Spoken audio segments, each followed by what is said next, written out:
బేసిక్‌గా నా మెంటాలిటీ ఏంటంటే క్రియేటివ్‌గా ఉండాలి. ఏదైనా ఒక ఈవెంట్ ఉంటే అది క్రియేటివ్‌గా ఉండాలి. ఒక బర్త్‌డే పార్టీ 4 బెలూన్లు కట్టుకునే దీని నుంచి 4 బెలూన్లు కట్టి ఏదో ఒక 2000, 3000 బర్త్‌డే డెకరేషన్ కన్నా ఒక థీమ్ చేస్తే బావుంటది హ్మ్.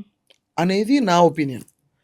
కానీ రూ. 3000 బర్త్‌డే డెకరేషన్‌కొచ్చేదే వాళ్ళకి గావాలి తప్ప, రూ.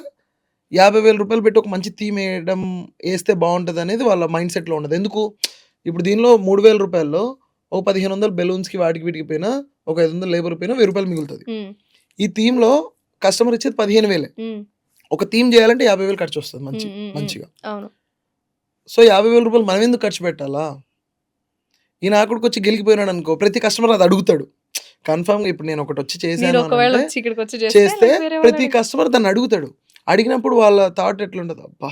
చెప్తున్నాగా ఈ నా కొడుకొచ్చి ఇట్లా జేసిపోయాడు. అంటే నేనేందంటే ఎక్కువ రోజులు చెయ్యను.